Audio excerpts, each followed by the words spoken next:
Ton père qui te voyait un peu bizarre, quand il te voit, il dit, ah, c'est qu'il y a un feu qui vient d'être ajouté à ta vie. C'est pourquoi je déclare qu'il y aura des valeurs ajoutées à ta vie ce matin au nom de Jésus-Christ.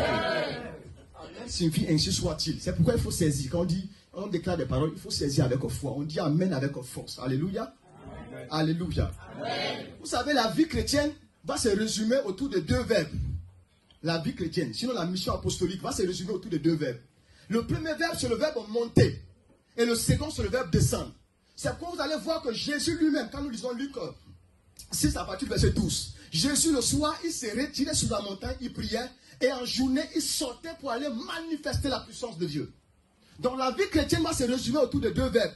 Le verbe monter et le verbe descendre. Donc il faut accepter de monter, de se tenir dans la présence de Dieu, mais il faut descendre aussi, aller déployer cette puissance. Mais entre ces deux verbes, il y a quelque chose qui se passe. Il y a un temps intermédiaire. En réalité, le but pour lequel nous montons et les résultats de la descente sont fortement rattachés à ce temps intermédiaire entre les deux événements. On dit amen.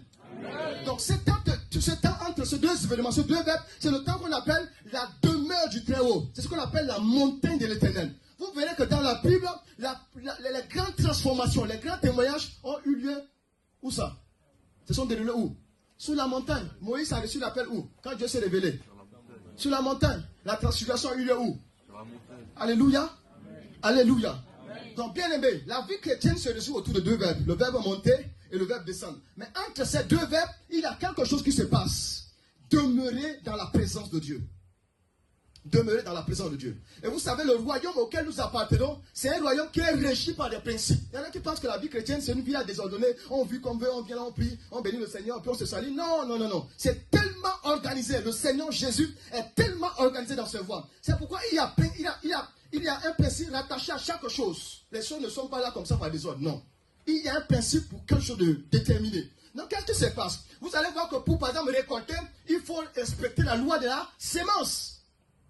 Pour être guéri, il y a une loi qui s'attache à la loi de quoi? La loi de la guérison. Donc, le royaume de Dieu est organisé. Pour recevoir l'onction, il y a un principe qui est